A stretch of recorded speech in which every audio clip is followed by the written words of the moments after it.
오늘은 예레미야 5장을 통해서 심판을 자초한 유다, 이런 제목으로 살펴보도록 하겠습니다.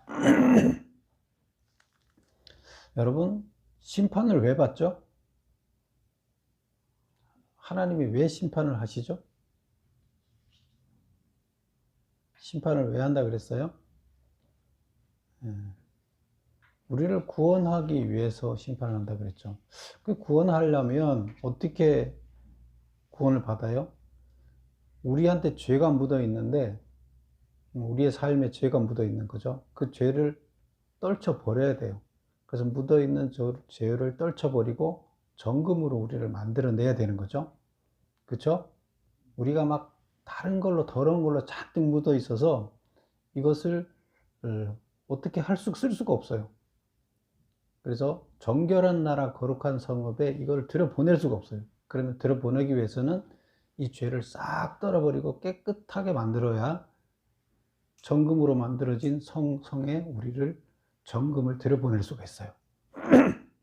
하나님은 정금 그 자체, 순결 그 자체예요. 죄악이 전혀 묻어 있지 않은 거예요. 근데 우리가 거기에 가려면 그렇게 돼야 돼요. 하나님처럼. 그러면 그렇게 되는 과정이 뭐예요?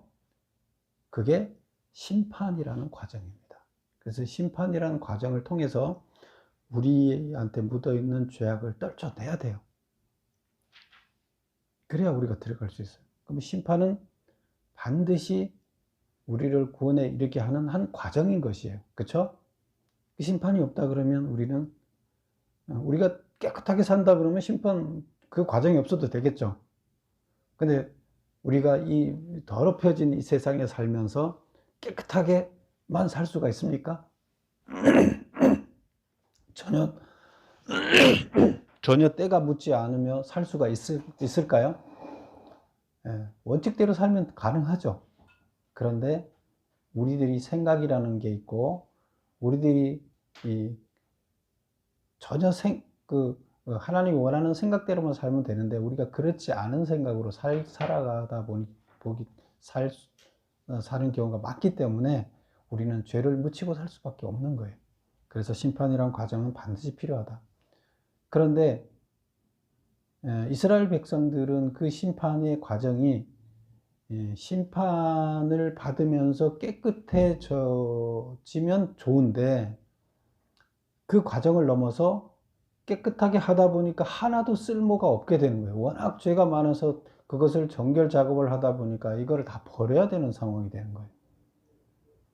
그러면 이게 심판이 무서운 심판이 되는 거죠. 구원의 심판이 아니라 멸망의 심판이 되는 거죠. 이것은 왜 그렇게 돼요? 워낙 죄가 많이 묻어 있으면 정결하게 하는 과정 중에서 없어져 버린 거예요. 그렇죠? 불에 타고 없어져 버리는 거예요. 녹아 버리는 거예요. 이게 문제인 거예요. 그래서 오늘 이스라엘 백성들이 심판을 받게 되는데, 죄가 많이 묻어 있으니까 하나님은 다시 남은 자로 사용해서 쓰기 위해서는 정결 작업을 해야 되는데, 워낙 죄가 많이 묻어 있어서 지금 멸망시킬 수밖에 없는 상황에 처했다는 것을 얘기하고 있는 거예요. 근데 그 심판은 누가 자초한 거예요? 하나님이 자초한 거예요? 아니에요. 유다 백성들이 스스로 자초한 거예요. 그렇죠? 하나님이 죄를 짓게 만들었어요? 아니잖아요. 자기가 죄를 진 거잖아요. 자, 그러면 오늘 이제 본문으로 들어가 보겠습니다. 우리 오늘 본문을 크게 세 단락으로 이렇게 나눠 볼 수 있는데요. 5장은 1절부터 8절, 9절까지 1절부터 9절까지 내용이 뭐예요? 그 녹색을 한번 읽어 보겠습니다. 시작. 유다가 저지른 심판받을 죄악들. 그래서 유다가 심판받을 수밖에 없는 죄악들을 저지르는데, 그 죄악들이 뭐냐 하는 것이고요. 그 다음에 두 번째는 10절부터 19절까지 이야기인데요. 오늘 지금 읽은 얘기가 되겠죠. 한번 다 같이 읽어보겠습니다. 시작. 유다를 심판하는 이유. 그래서 유다를 심판하는, 하나님이 유다를 심판해야만 하는 이유는 뭐냐? 심판의 성격이 되는 거죠. 심판의 성격이 뭐냐? 그 다음에 20절부터 끝에까지는 다 같이 시작. 심판을 초래한 원인 행위들. 그래서 그 심판을 초래한 근본적인 원인, 죄악 행위들이 뭐냐? 이렇게 구분해서 나눠보겠습니다. 그래도 다 같이 이거를 다 같이 한마디로 한 주제로 본다 그러면 심판을 자초한 유다. 그래서 유다가 심판을 자초하면서 저지른 죄악들을 나열한 거가 되겠죠. 오늘 이야기가. 자, 그럼 1번 보겠습니다. 정의를 행하며 진리를 구하는 자를 한 사람이라도 찾으면 여호와께서 예루살렘 성읍을 용서하고 멸망시키지 않겠다고 하셨다. 1절에 있는 말씀이죠. 우리 올해 주신 그 말씀이죠. 바로 그 선을 행하는 사람, 의를 행하는 한 사람을 찾으면 그 한 사람 때문에 예루살렘 성읍을 용서하고 멸망시키지 않겠다. 그러나 찾아보고 의인이 없음을 알라고 하셨는데 이는 어떤 메시지를 전하고 있는가? 그 1절에 보면 그렇게 돼 있죠. 너희는 예루살렘 거리로 빨리 다니며 그 거리에서 찾아보고 알라. 뭘 찾아보고, 의인을 찾아보고 알라는 거예요. 뭘 알라는 거예요?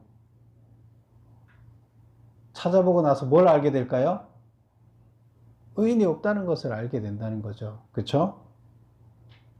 그래서 의인이 있으면 멸망시키지 않겠다고 하면서 그럼 너가 다니면서 찾아보고 알라는 거예요. 찾아보고 났더니 의인이 없다는 걸 알라는 거예요. 그럼 그 말은 다시 말하면 뭐예요? 의인이 없다는 건 예루살렘 성이 어떻게 된다는 거예요? 네. 이스라엘의 죄악 때문에 멸망될 수밖에 없다는 거예요. 근데 그 이스라엘 성은 원래 어떤 상징성이 있다 그랬어요? 하나님 백성이, 하나님이 선택한 백성, 그럼 거룩한 백성이 되어야 되는 거죠. 하나님 말씀대로 살아가는 백성이 사는 장소, 거룩한 성인 거예요. 전 세계에서 가장 거룩한 성이에요. 왜? 하나님 백성들이 살아가는 성이니까. 하나님이 세계를 구원하기 위해서 표본으로 세우는 사람들이니까 하나님을 닮아가는 자, 거룩한 하나님을 닮아서 거룩하게 살아야 되는 성이에요. 그런데 그 가장 거룩해야 할 성에 의인 한 명이 없다는 거예요. 의인이 없다는 것은 왜 의인이 없어지는 거예요? 죄인이 됐기 때문에 의인이 없는 거죠. 다 죄인이기 때문에. 죄를 졌다는 거예요. 그래서, 설명을 보면 가장 성스러운 도시에 의인 한 명이 없을 정도로 유다 전체가 죄로 물들었기에 멸망할 수밖에 없음을 시사한다. 결국 이 얘기는 예레미야한테 하나님이 너 성을 찾아보고 성을 열심히 돌아다니면서 찾아봐라. 그리고 너 알아라. 의인이 없다는 거 알아라. 이 얘기는 멸망시킬 수밖에 없는 것을 너 알아라. 나도 멸망시키고 싶지 않아. 멸망시킬 생각 없어. 한 명만 있으면 내가 그 의인을 살린다는 이유로 내가 거기 멸망 안 시켜도 그 법에 따라서 안 시킬 수 있죠. 의인 한 명을 살리기 위해서 멸망 안 시키는 것은 근거가 되는 거죠. 멸망시키지 않는. 근데 하나님도 멸망시키지 않아야 할 근거가 없어지잖아요. 하나님 법을 지켜야 되니까. 자기 만드는 법을 지켜야 되니까. 의인이 한 명 없으니까 어떻게 해야 돼요? 하나님. 멸망시킬 수밖에 없어요. 법에 따라서. 죄를 멸해야 되니까. 지금 그래서 이 얘기는 찾아보고 의인이 없음을 알라는 얘기는 멸망시킬 수밖에 없다. 그러니까 너가 나한테 자꾸 대들면서 멸망시키지 말아 주십시오 하지 말으라는 거예요. 그렇게 할 근거가 없다는 거예요. 의인이 없는데 내가 어떻게 무슨 근거로 멸망을 안 시키냐. 나도 법에 따라야지. 그 얘기예요. 그래서 예레미야가 그래도 하나님 어떻게 용서해 줘야 되지 않겠습니까? 막 그러는데 그런 얘기 이제 더 이상 하지 마라. 그 얘기예요. 2번 보겠습니다.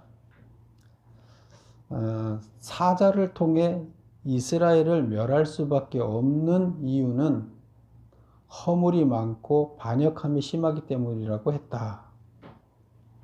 그래서 이 사자를 보내서 그 6절에 보면 숯불에서 나오는 사자가 그들을 죽이며 사막의 이리가 그들을 멸하며 표범이 성읍들을 엿본즉 그리로 나오는 자마다 찢기리니 이는 그들의 허물이 많고 반역함이 심하기 때문이다. 이들이 죄를 많이 졌기 때문에 결국 사자나 이리를 보내서 그들을 죽일 수밖에 없다. 이제 이런 얘기를 하는 거예요. 그래서 질문이 뭐예요? 죽일 수밖에 없는 것은 허물 때문인데, 죄를 많이 졌기 때문인데, 그러면 그 죄, 허물과 반역함이라는 건 그럼 어떤 것을 구체적으로 들 수 있느냐? 그 얘기예요. 보면 매와 징계를 가해도 주께로 돌아오지 않는다는 거예요. 이스라엘 백성들이. 하나님께서 자식이 잘못해서 다른 길로 가니까 매를 때려주면서 야, 그러면 안 돼. 정신 차려. 또 징계를 가하면서 계속 하나님께로 돌아와.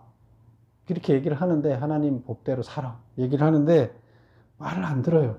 주께로 돌아오지 않아요. 그 다음에 낮은 자에서 지도자에 이르기까지. 그래서 가장 낮은 자부터 가장 높은 지도자에 이르기까지 여호와의 길을 알지 못하며, 여호와의 길을 알지 못한다는 건 뭐예요? 하나님 율법을 마음속에 두지 않았다는 거예요. 어떻게 살아야 되는지에 대해서 관심이 없다는 얘기예요. 그쵸? 그래서 전혀 관심이 없어서 그걸 자기 지표로, 삶의 지표로 말씀을 삼을 생각도 없고 알지도 못해요, 율법을. 그러면 뭘로 살아요? 자기 생각으로 살든가 우상이 주는 생각으로 살겠죠. 우상 숭배를 하게 되면 우상 거기 가서 주는 메시지를 듣겠죠. 우상의 메시지를. 그리고 세 번째 본 뭐예요? 일제히 멍에를 벗고 결박을 끊었기 때문이다. 여기서 멍에라는 게 뭐죠? 그 소가 일을 할 때 소를 통해서 밭을 갈아야 되는데 쟁기와 소를 연결을 해야 소가 그 쟁기를 끌고 갈 수 있잖아요. 그래서 쟁기를 끌기 위해서 쟁기에서부터 이렇게 이렇게 굽은 것을 목에다가 걸고 그 걸은 것에 끈을 매서 쟁기와 연결을 하죠. 그러면 소가 가게 되면 쟁기를 끌게 되는 거죠. 그래서 그게 맨 거가 멍에예요. 그래서 그 멍에는 주인의 쟁기하고 주인이 원하는 일을 하기 위해서, 주인이 맡긴 일을 하기 위해서 쟁기를 끌어야 되겠죠. 멍에를 메고 쟁기를 끌어야 돼요. 그런데 그 멍에를 자기 일 안 하겠다고 주인이 왜 그한테 밥 먹여주면서 관리를 해요? 소를 일 시키려고 그러는 거잖아요. 근데 일 시키려고 그랬는데 밥은 잔뜩 얻어먹고 일 안 하겠다고 쟁기를 꺾어버리고 내팽겨쳐요. 묶인 끈을 잘라버려요. 쟁기와 묶인 멍에 끈을 자르고 멍에를 꺾어서 집어던져. 일 안 하겠다는 거예요. 밥은 먹고. 말이 돼요? 그러면 그를 관리해 줄 필요가 없죠. 소를 키울 필요가 없잖아요. 그러니까 우리는 마치 소와 같이 일을 해야 할 존재인데, 하나님이 맡기신 일을 해야 할 존재인데, 하나님이 주는 밥은 먹으면서 일을 안 하겠다고 지금 그런다는 거예요. 이스라엘 백성이 지금 그러고 있다는 겁니다. 그래서 지금 이스라엘 백성들은 하나님이 매질을 해도 정신 안 차리고 하나님께로 돌아오지 않고, 또 어떻게 살아야 되는지 하나님 말씀에 관심도 없고 지킬 생각도 없고, 또 아예 하나님하고 관계를 끊어서 하나님 일을 할 생각이 없이 멍에를 집어 던졌다. 그래서 그럼 이러면 어떻게 해야 돼요? 그냥 둬야 돼요? 말아야 돼요? 사자를 이렇기 때문에 사자가 누구예요? 바벨론이죠. 바벨론이 와서 그들을 물어뜯을 수밖에 없다는 거예요.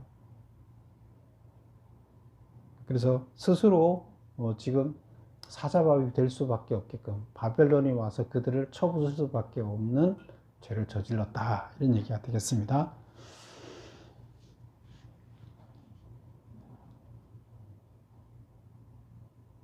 (3절부터) 한번 잠깐 읽어볼까요? (3절) 여호와여 주의 눈이 진리를 찾지 아니하시나이까 하나님께서 진리를 찾는다는 것은 의인을 찾으시는 거죠. 진리를 지키는 자를 찾는다는 거죠.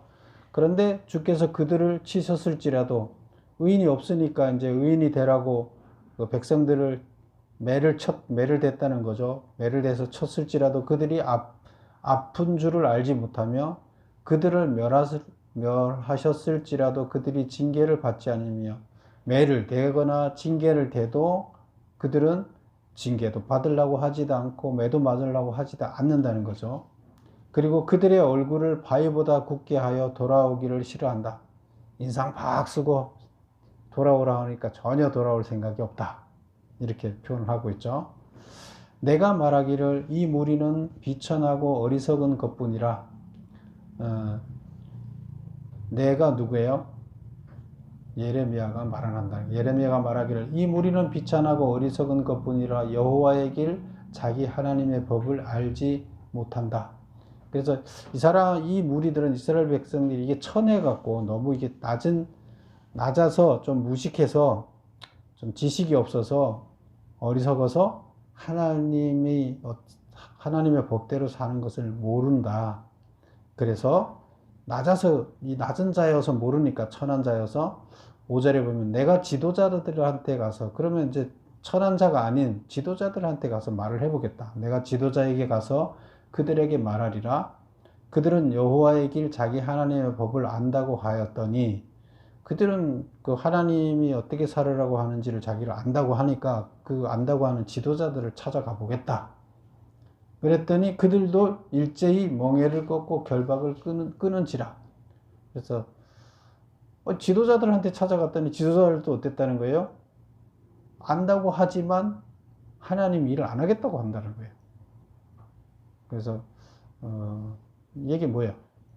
낮은 자여서 지식도 없고 그 아직 뭐 이게 문자도 모르고 해서 말을 해도 잘 못 알아듣고 이게 참 너무 미천해서 그 지식이 없어서 그런 자여서 하나님의 법을 어떻게 살아야 되는지를 알지 못하는 것 같아서 내가 지도자들한테 가서 설득을 하면 지도자들은 자기들이 안다고 하니까 그 법을 안다고 하니까 그러면 지도자들을 설득을 해서 그들이 그 미천한 자들도 또 이렇게 교육을 시키면 되지 않겠느냐 해서 찾아갔더니 지도자들이 나 그 일 안 하겠다고 내 멍에를 내팽겨 쳤다 이제 이렇게 비유적으로 표현을 하고 있는 거죠. 그러므로 수풀에서 나오는 사자 그들을 죽이며 그렇기 때문에 수풀에 있는 사자가 나와서 일을 안 하겠다고 하니까 죽일 수밖에 없다 이제 이 얘기를 하는 겁니다. 그리고 7절 보면 내가 어찌 너를 용서하겠느냐 내 자녀가 나를 버리고 신이 아닌 것들을 맹세하였으며 내가 그들을 배불리 먹인즉 그들이 가능하며 창기 집에 허다히 모이며 그들은 두루 다니는 살찐 순말같이 각기 이웃의 아내를 따르며 소리 지르는도다. 이거 무슨 말이에요? 7절 보면 내가 어찌 너를 용서하겠느냐 용서할 수 없다 너희들을 내 자녀가 나를 버리고 신이 아닌 것들을 한테 맹세를 했다. 신이 아닌 것들한테 맹세했다는 거 신이 아닌 것들을 신으로 모시고 있다. 하나님은 버리고.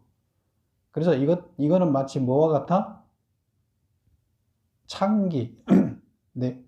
내가 그들을 배불려서 잔뜩 먹게 해놨더니 복을 줘서 배를 불려줬더니 그들은 나를 버리고 다른 사람한테 가서 다른 남자한테 가서 창기짓을 하고 있다. 그런데 어떻게 창기짓을 하거나 하면 허다히 모이며 아주 공개적으로 모여서 창기를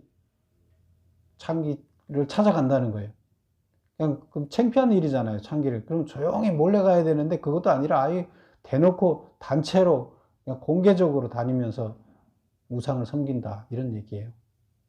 하나님을 섬기라고 했는데 그러면 우상을 섬기면 몰래 가서 섬겨야 될 건데 아예 대놓고 아예 나쁜 짓을 하면서 남편이 있는 여자가 대놓고 막 사람들 보는 앞에서 다른 남자 만나고 바람 핀다는 얘기예요. 그럼 아주 나쁜 사람이죠. 이제 그렇게 이제 표현을 하고 있어요. 이스라엘 백성이 이렇게 영적 간음을 하고 있다. 하나님을 버리고 우상을 섬기고 있다. 그런 얘기예요. 그 다음 8절은 또 뭔 얘기예요? 그들은 두루 다니는 살찐 순말같이 각기 이웃의 아내를 따르며 소리를 지르는다. 이웃의 아내를 쫓아다닌다는 거예요. 그러면 소리 지르면서 쫓아다닌다는 거예요. 그게 마치 어떤 거와 같나 하면 살찐 순말이 암말을 쫓아다니는 것처럼, 순말을 뭐 곱비 풀린 그 말이 그냥 막 그 발정난 순말이 암말을 쫓아다니는 그런 이제 형상으로 사람들이 육체적인 음란을 행한다. 그래서 7절은 영적인 음란, 하나님을 버리고 우상을 섬기는 것을 얘기하나 8절은 실제적으로 육체적인 음란을 행하고 있다. 이스라엘 백성들이 이렇게 얘기를 하고 있습니다. 그래서 가나안 지방이 원래 처음에 하나님께서 가나안 지방을 택할 때 가나안을 왜 하나님의 자녀들이 살 장소로 택했어요? 거기가 가장 죄가 많은 지역이라서 하나님 백성이 들어가서 그 죄를 없애라고 거기를 들어보낸 거잖아요. 그래서 하나님 나라 모형을 거기다 심어줄 테니까 그래 선명하게 대비가 되잖아요. 악과 선이 죄와 죄로 가득 찬 것에 깨끗한 하나님의 거룩한 백성들이 사는 모습이 대비되게끔 이렇게 들어보냈는데 그런데 이 백성들이 거기 들어가서 뭐한 거예요? 우상을 섬기면서 그 우상을 섬기는 자들은 육체적인 음행을 하라고 그 우상들을 얘기하고 있다 그랬죠. 그래서 그거를 그냥 그대로 따라가고 있다는 거예요. 답습하고 있다는 거예요. 반대로 살고 있는 거죠. 그러니까 거기 있던 사람들 다 멸하라고 들어갔잖아요. 그러면 이제 얘들도 똑같아졌으니까 얘들 놔둬야 돼요? 멸해야 돼요? 멸해야 되는 거죠. 그런 상황이 됐다. 그런 뜻이에요. 3번 보겠습니다. 유다가 벌을 받아야 하는 또 다른 이유. 앞에서 이 두 번째 그 벌 받아야 되는 이유가 나오고 또다시 벌을 받아야 하는 이유는 뭐냐? 조금 전에 말씀드렸던 영적 음행. 여호와께서 배불리 먹여 놓았더니 부끄럼 없이 창기 집에 모이는 무리처럼 부끄러워하지도 않고 공개적으로 우상을 숭배하였다. 그럼 두 번째는 육적인 음행. 고삐가 끊어진 순말같이 이웃 아내를 쫓아다녔다. 이렇게 이스라엘 백성들이 음란해졌기 때문에 이들은 멸할 수밖에 없다.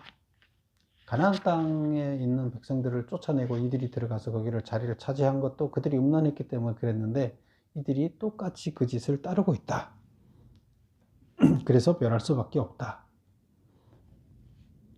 다음 4번 보겠습니다. 예루살렘 성읍을 무너뜨리되 다 무너뜨리지 말고 가지만 꺾으라고 했다. 이 가지만 꺾으라는 말은 무슨 뜻인가? 무너뜨림의 이유가 되는 반역 행위는 무엇인가? 이게 몇 절에 나옵니까? 10절을 보겠습니다. 너희는 그 성읍에 올라가 무너뜨리되, 이 성읍이 어디? 예루살렘 성이죠. 이스라엘 얘기하는 거죠. 그래서 이스라엘 성을 무너뜨리되 다 무너뜨리지 말고 가지만 꺾어버리라. 그래서 이스라엘 성읍을 포도나무라 보고 포도나무는 놔두고 이스라엘이라는 그 포도나무를 아예 통째로 베지 말고 가지만 꺾어서 열매가 달리지 못하게 해라. 이런 얘기가 됩니다. 그러면 그 가지가 뭐냐는 거예요. 메모 보겠습니다. 극상품으로 심은 포도나무는 그냥 두고 원래 이스라엘 백성들을 극상품 포도나무로 비유를 해서 심었다 그랬죠. 그래서 이것은 남은 자예요. 하나님을 온전히 믿는. 그거는 놔두고 접붙여진 나쁜 가지만 잘라버리라는 뜻이다. 접붙여진 나쁜 가지가 뭐예요? 악인인 거죠. 그래서 거기에서 온전히 살아가는 사람들은 남겨놓고 온전히 살아가지 않는 사람을 죽이라는 거예요. 그러니까 악인을 죽이고 남은 자, 하나님을 온전히 믿는 자는 그냥 놔둬라. 이런 뜻이 되겠습니다. 그 다음에 이제 두 번째 질문이 무너뜨림의 이유가 되는 반역행위. 그래서 무너뜨리라고 했는데 그 무너뜨림의 반역행위를 또 나열하고 있는데 두 가지 나열하고 있죠. 2번 여호와라는 신은 존재하지 않으니 여호와가 준다는 재앙이나 전쟁 기근도 임하지 않을 것이라고 말했다. 이스라엘 백성들이 지금 이렇게 얘기하고 있다는 거예요. 무슨 말을 하는 거예요? 여호와라는 신은 존재하지 않는다. 신이 없다는 거예요. 하나님 여호와 신이 없다. 그리고 그러니까 여호와가 준다는 재앙, 선지자를 통해서, 예레미야를 통해서 여호와가 지금 재앙을 줘서 너희 멸망시킬 거다 지금 선포하고 있잖아요. 그런데 그 예레미야를 통해서 선포하는 그 재앙, 여호와가 준다는 재앙은 안 올 것이라는, 안 닥칠 거라는 거예요. 예레미야 말은 안 이루어질 거라는 거예요. 왜? 여호와가 존재하지 않는다고 얘기를 하니까. 존재하지 않는 사람이 무슨 신이 재앙을 주냐? 없다는 거예요. 자기들은 예레미야가 멸망하니까 정신 차리라고 선포를 하고 다니지만 그건 말도 안 되는 소리다. 여호와도 없고 우리한테 여호와가 없기 때문에 재앙도 예레미야 말처럼 임하지 않을 것이다. 이렇게 얘기를 하고 있다. 말이 돼요? 그 다음에 3번 보면 멸망이 임할 것이라고 말하는 참 선지자들의 말을 지나가는 바람처럼 듣지 않고 흘려보내면서 재앙을 선포하는 선지자들은 자신들이 선포한 말대로 재앙을 당하게 될 것이라고 말한다. 여기서 그 재앙을 선포하는 선지자가 누구예요? 예레미야죠. 예레미야는 왕따 당했다 그랬죠. 백성들이 그의 말을 안 따랐기 때문에. 왜? 지도자들도 그를 무시했고 백성들이 다 같이 무시를 하면서 그의 말을 안 따랐어요. 그래서 그를 거짓 선지자라고 얘기를 하고 있어요. 참 선지자를. 그래서 예레미야는 하나님이 보여준 영상을 보고 여기 와서 멸망할 것이다. 그러니까 회개해라. 지금 외치고 있죠. 그때 그렇게 말하는 참 선지자의 말을 어떻게 듣는다고요? 그냥 바람이 휙 지나가는 그 바람처럼 아무 의미 없는 바람이 훅 지나가는 것처럼 듣고 귀에 담아두지 않고 마음에 새기지도 않는다는 거예요.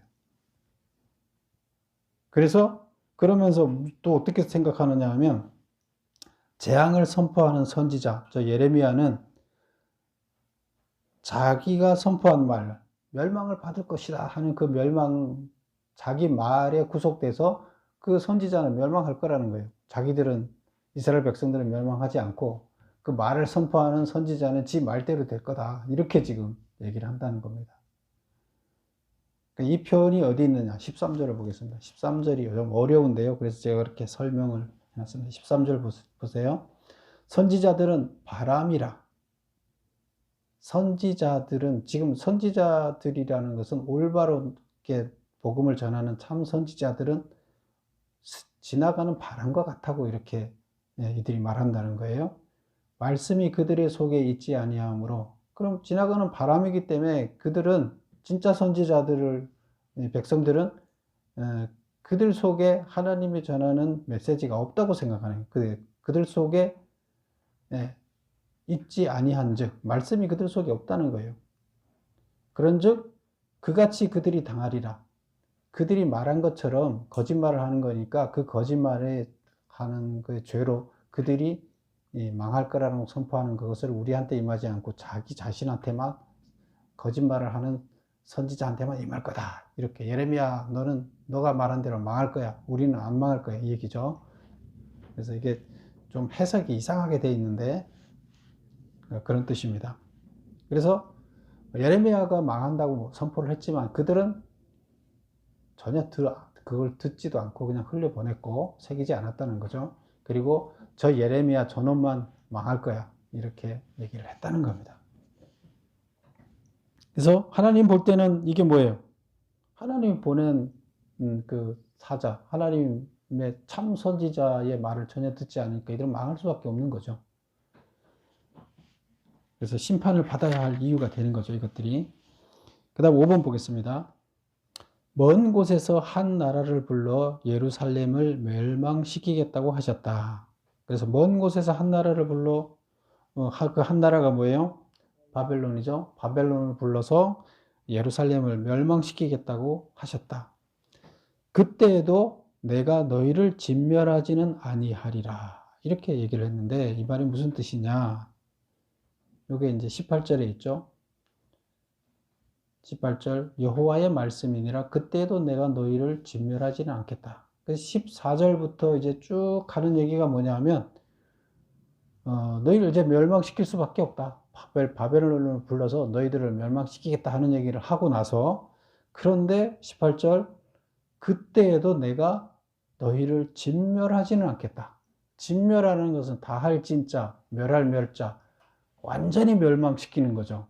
그러면 이제 완전히 싹 끝나는 거죠. 다시 나무를 치면, 나무를 예를 든다면 나무를 죽여서 아직 뿌리까지 다 뽑아서 다시 살지 못하게 하는 거예요. 그런데 나무를 베면 어떻게 돼요? 거기서 새싹이 나오겠죠. 그래서 화렵수는 베면 새싹이 나와요. 근데 뿌리까지 뽑지 않겠다는 거예요. 그냥 나무만 베겠다는 거예요. 그런 표현을 하고 있습니다. 그러면 이게 뭔 말이냐는 거예요. 자, 매번을 보겠습니다. 멸하려는 것은 이스라엘 백성이 아니라 이스라엘 백성에 붙어 있는 죄를 멸하려는 것이다. 죄로부터 분리되어 정결해진 백성은 진멸하지 않고 남기겠다는 뜻이다. 그래서 하나님이 멸하려고 하는 것은 백성들을 멸하려고 하는 게 아니라 백성들한테 붙어 있는 죄를 멸해서 죄를 다 떨어뜨려 내고 백성들을 정금으로 뽑아내겠다는 뜻이에요. 그런데 끝까지 그 죄에 붙어갖고 안 떨어지겠다고 하는 자들은 결국에 어떻게 돼요? 죄를 멸하면 어떻게 돼요? 죄를 멸하면 끝까지 안 떨어지겠다고 죄와 끝까지 잡고 있으면 그건 죽는 거죠. 그런 자들은 죽을 수밖에 없다. 그건 악인이 되는 거예요. 그런데 죄로부터 떨어져서 죄만 멸하게끔 하는 자는 정금이 되는 거죠. 그거는 돌아서는 자죠. 남은 자가 되는 거죠. 그래서 하나님은 심판을 이런 이유로 심판을 한다는 거예요.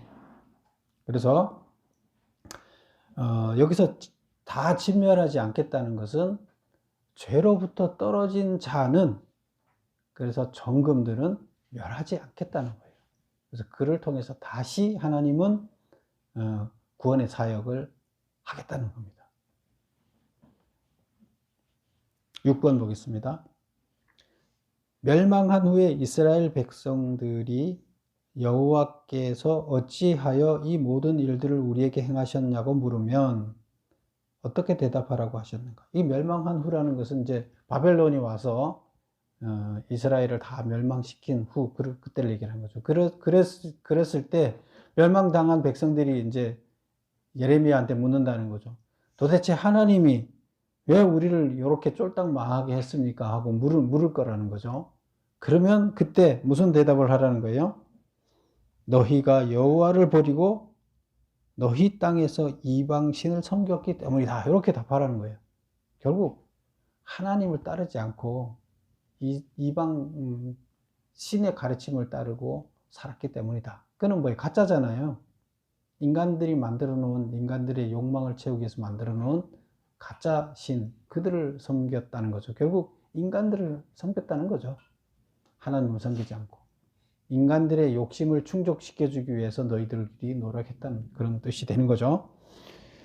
그래서 우상을 섬겼기 때문에 결국 너희들은 멸망했다.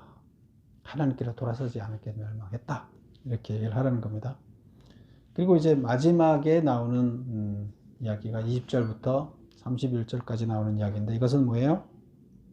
심판을 초래하는 원인 행위들을 또 다른 각도에서 살펴보는 거예요. 계속 이들이 죄악을 살펴보는데 이런 각도, 이런 각도에서 그들의 죄를 이제 살펴보는 거죠. 여기는 어떤 각도를 살펴보느냐? 지각 없는 백성들의 죄는 무엇인가? 지각이 없다는 것은 이게 하나님을 깨닫지 못한, 하나님을 제대로 인식하지 못한 백성들, 이런 것이 뜻이 되는 거죠. 그래서 하나님을 제대로 깨닫지 못한 백성들이 저지른 죄는 뭐냐? 자연도 하나님이 세우신 규례를 준수하는데 이들은 하나님의 규례를 거역하였다. 자연도 하나님의 규례를 준수했다는 얘기가 어디 있느냐? 자, 32절을 한번 보세요. 32절. 여호와의 말씀이니라 너희가 나를 두려워하지 아니하느냐? 내 앞에서 떨지 아니하겠느냐? 그래서 이스라엘 백성들이 하나님을 두려워하지도 않고 하나님 앞에서 떨지도 않아요. 내가 모래를 두어 바다의 한계를 삼되 그것으로 영원한 한계를 한계를 삼고 지나치지 못하게 하였으므로 파도가 거세게 이나 그것을 이기지 못하며 뛰노나 그것을 넘지 못하느니라. 요게 무슨 말이냐면, 이제 우리 바닷가에 가면 바다가 있고 우리 육지가 있으면 바다와 육지 사이에 모래사장이 있다는 거예요. 그 모래사장이 뭐냐 하면 경계선이에요. 바닷물이 여기 이상 넘어오지 말라 하는 경계선이라는 거예요. 그래서 바닷물도 하나님이 정해놓은 그 모래사장, 백사장을 넘어서 육지로 물이 안 넘어온다는 거예요. 그게 이 말이에요. 그래서 하나님이 정해놓은 경계선이 백사장인데 백사장을 넘어서 육지로 바닷물이 안 들어온다. 그래서 바닷물도 하나님이 정해놓은 넘어오지 말라는 선을 지킨다는 거예요. 그런데 23절, 그러나 너희 백성들은 배반하여 반역하는 마음이 있어서 이미 배반하고 갔다. 그런데 너희들은 그 선을 안 지킨다는 얘기예요. 그래서 그 얘기가 지금 그 7번에 1번, 가로 1번, 자연도 하나님이 세우신 규례를 준수하는데 이스라엘 백성들은 하나님의 규례를 거역하였다. 안 지켰다는 거예요. 하나님 말씀 안 지키고 산다는 거예요. 자연도 말씀을 지키고 사는데 요거 하지 말라 그러면 안 한다는 거예요. 넘어오지 말라 그러면 바닷물도 안 넘어온다는 거예요, 백사장. 그런데 인간들은 이렇게 살지 말라, 죄짓지 말라 했는데 다 거역한다는 거예요. 자연만도 못하다. 그런 얘기를 하고 있어요. 그 다음에 두 번째는 때를 따라 도우시는 하나님의 은혜를 받았음에도 경외하기는커녕 하나님의 존재 자체를 부인하였다. 이건 어디 있느냐? 24절을 볼까요? 너희 마음으로 우리에게 이른 비와 늦은 비를 때를 따라 주시며 우리를 위하여 추수 기한을 정하시는 우리 하나님 여호와를 경외하자 말하지도 아니하니. 하나님께서는 늦은 비와 이른 비를 줘야 거기에 농사가 된다 그랬죠. 안 그러면 사막과 같아서 농사가 될 수 없는데 하나님께서는 이렇게 비를 줘서 농사가 되게 해서 은혜를 베풀어서 먹고 살게 해주는데, 은혜를 베풀어 주는데, 그런데 이들은 그 은혜를 입었음에도 어떻게 한다고요? 여호와를 경외하자고 말하지도 않는다. 그러니까 전혀 생각이 없다는 거예요. 하나님이 은혜를 베푼 것에 대한 감사도 없고 하나님이란 존재를 인식하지도 않는다는 얘기예요. 그래서 이 얘기가 뭐냐면 그 두 번째, 때를 따라 도우시는 하나님의 은혜를 받았음에도 경외하기는커녕 하나님의 존재 자체를 했다는 거예요, 이스라엘 백성들이. 이건 무슨 말이에요? 우상을 섬기고 있기 때문에 하나님을 부인한 거죠. 그 다음 3번 보겠습니다.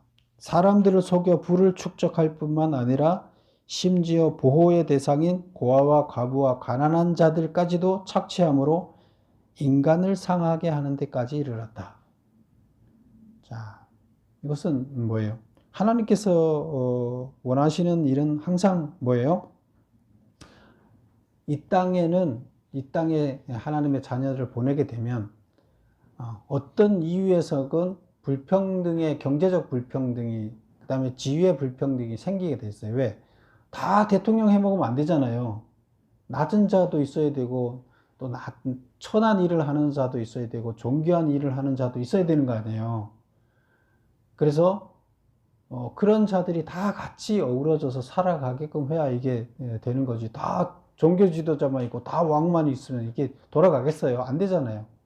그래서 그 시스템이 잘 돌아가게끔 만들어 놨는데, 그런데 이 왕들은, 높은 자리에 있는 사람들은 낮은 자리에 있는 사람들을 잘 돌봐주라고 세워놓은 거예요. 잘 돌아가게 하라고. 그런데 그 공동체를 잘 돌아가게 하는 것이 아니라 지위를 이용해서 자기보다 낮은 데 있는 사람을 어떻게 뺏어갖고 자기 이익을 취하려고 한다는 거예요. 하나님이 높은 자리에 세우는 이유가 그런 걸 하라고 세우는 게 아니잖아요. 잘 돌봐주라고, 하나님 대신에 돌봐주라고 지위를 줬더니 자기 욕심으로 한다는 거예요. 이건 배임이죠. 다 이렇게 산다는 거예요. 이거는 하나님을 정말로 하나님이 살아계시고 심판하는 하나님이시라는 걸 안다 그러면 이렇게 살 수 있어요? 못 살죠, 이렇게. 근데 그렇게 산다는 것 자체는 하나님을 전혀 의식하지 않고 산다는 게 되는 거죠. 그래서 이 얘기입니다. 그래서 사람들을 속여 부를 축적할 뿐만 아니라 심지어 보호의 대상인 고아와 과부와 가난한 자들까지도 착취함으로 인간을 상하게 하는 데까지 이르렀다. 그래서 밥 먹을 것밖에 없는 사람한테 그것을 뺏어서 자기가 갖고 가서 자기 부를 축적하기 때문에 그 사람 죽으라는 것이잖아요. 결국 죽이는 거예요. 가난한 자들을 살지 못하게 죽이는 거예요. 살인하는 거예요. 자기 부를 위해서. 인간을 상하게 하는 거죠. 그래서 이거를 다시 밑줄 친 것만 보세요. 7번에. 첫 번째는 하나님의 규례를 거역했어요. 그게 더 한 단계 나가면 하나님의 존재 자체를 부인하게 되고, 그 결과 어떻게 발생하느냐? 인간이 인간을 상하게 하는 데까지 이르렀다. 이스라엘 백성들이. 이 이스라엘 백성들이 하나님을 잊어버리고 이제 그냥 자기 이기를 위해서 사람들을 죽이는 데까지 이르렀다는 거예요. 이것은 하나님을 모르는 세상 사람들이 살아가는 방식과 똑같은 거죠. 악한 존재들이 살아가는. 하나님의 자녀들, 하나님의 일을 해야 할 일꾼들이 해야 할 일이 전혀 아니죠. 그래서 이렇기 때문에 어떻게 되는 거예요? 이스라엘 백성들은 멸망할 수밖에 없다. 이제 이런 얘기가 되는 거예요. 백성들이 이렇게 살고 있다. 그 다음에 또 한 가지 더 지적을 합니다. 8번. 선지자들과 제사장들의 죄는 무엇인가? 이것은 이제 특별히 하나님이 종으로 세우는 자들을 얘기하는 거죠. 1. 하나님의 뜻을 전달해야 하는 선지자들이 기만과 거짓을 말하였다. 예배를 맡은 제사장들은 자신들의 안전과 이득만을 위해서 설교를 하였다. 백성들은 이런 자들을 성공적인 성직자라고 생각하며 적극 추종하였다. 종교적인 타락을 얘기하는, 하나님이 가라 하는 종교의 모습이 아니죠. 전혀 다른 방향으로 갔는데 어떻게 갔다는 거예요? 하나님의 뜻을 전달해야 하는 선지자들은 거짓을 전달했다는 거예요. 그래서 선지자들을 보냈더니 예레미야 말고도 다른 선지자들이 세워져 있는데, 선지자들은 하나님의 메시지를 전해야 하는 자들이잖아요. 근데 그들이 하나님의 메시지를 거짓으로 전했다는 거예요. 왜 거짓으로 전하겠어요? 예레미야처럼 왕따 당하기 싫고, 예레미야처럼 사람들한테 손가락 당하기 싫은 거예요. 하나님이 전하라고 하는 걸 전하면 자기는 살기 힘드니까 안전하고 자꾸 말을 바꿔서 전하는 거예요. 거짓을 전하는 거죠. 그 얘기가 되는 거고, 그 다음에 예배를 맡은 제사장들은 어떻게 한다고요? 자신들의 안전과 이득만을 위해서 설교한다. 정말로 하나님의 메시지를 선포해서 너희들 잘못됐어, 이렇게 살면 안 돼 하고 얘기를 해야 되는데, 그렇게 하게 되면 저 제사장 쫓아내자고 할까봐 자기 안전하게 살기 위해서 하나님이 전해야 하는 메시지를 전하는 것이 아니라 자기 이득에 맞는 메시지를 전한다. 그래서 여기 제사장이나 선지자나 다 하나님의 뜻에 어긋나는 역할을 한다는 얘기가 되는 거죠. 그 다음에 보면 또 백성들은 어떠냐? 그와 관련해서, 종교 지도자와 관련해서 백성들은 이런 자들을 성공적인 성직자라고 생각하며 적극 추종한다. 왜? 자기들 입맛에 맞는 설교를, 자기들이 원하는 설교를 해주고, 자기들이 잘못된 거에 대해서 잘못됐다 하지 않고 응원해주고 칭찬해주니까 좋잖아요. 자기들 이익을 계속 추구할 수 있게, 나쁜 짓을 하면서 이익을 추구해도 잘한다고 하니까 좋잖아요. 죄책감 심어주지 않고. 그러니까 그런 자들을 쫓아가는 거예요. 이게 종교가 아닌 거죠. 교회가 아닌 거죠. 바로 이스라엘이 이런 죄를 저질렀다. 자, 그게 어디 있느냐? 30절, 31절을 보겠습니다. 이 땅에 무섭고 놀라운 일이 있도다. 이런 일을 뭐라고 표현하고 있나 하면 하나님이 무섭고 놀라운 일이라고 표현하고 있어요. 종교 지도자와 타락하고 백성들이 그 타락한 지도자를 쫓아가는 일이 어떤 일이라고요? 무섭고 놀라운 일이라는 거예요. 선지자들은 거짓을 예언하며 제사장들은 자기 권력을 다스리며 하나님의 그 주신 힘으로 하나님의 말씀을 전해야 되는데 그것이 아니라 자기가 권력을 잡기 위해서 다스리며 내 백성은 그것을 좋게 여기니 마지막에는 너희가 어찌하라느냐. 너 어떻게 이 심판을 감당하려고 하느냐 이 얘기예요. 마지막 날에 너 이 심판을 어떻게 감당하려고 하느냐. 심판은 회복을 위해야 되는데 죄가 너무나 많으면 결국 회복이 안 되고 다 소멸이 돼 버리는 거예요. 그래서 이 다 소멸이 될 이 상황을 너 어떻게 감당하려고 하느냐 이 얘기를 하는 거예요. 오늘 본문 전체를 살펴보면 결론이 뭐예요? 하나님께서는 멸하고 싶지 않다. 내가 내 자식을 죽이고 싶겠냐? 안 죽이고 싶다. 그러니까 안 죽게 할 구실을 만들어줘라. 그 의인 한 명이라도 좀 찾아내라. 그러면 네가 구실을 찾아주면 내가 그 구실대로 내가 해주마. 멸망 안 시켜주마. 그런데 내가 구실을 못 찾으니까 멸망시킬 수밖에 없다. 그런 얘기를 하고 내가 이들을 심판하는 이유는 뭐냐? 죄를 떨궈내서 정금으로 만들어서 그들을 다시 쓰기 위해서다. 그래야 쓸 수 있고 그래야 구원받을 수 있으니까 그들을 다시 남은 자로 만들어내기 위한 것이다. 가슴은 아프지만 내가 그 작업을 안 하면 이는 어차피 죄가 묻어 있어서 못 쓰고 버려야 되니까 방법이 없다. 그런데 너희들은 지금 어떠고 있느냐?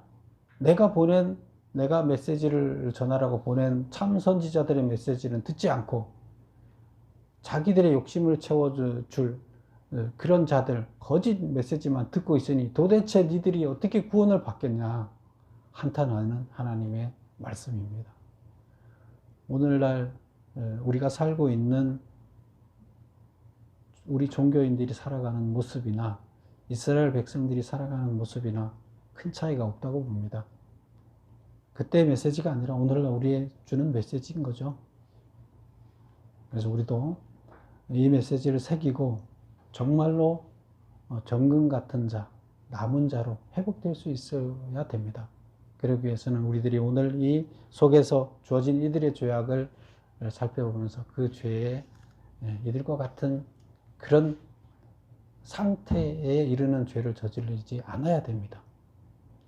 다들 그런 자들이 되시기를 축원합니다. 기도하겠습니다.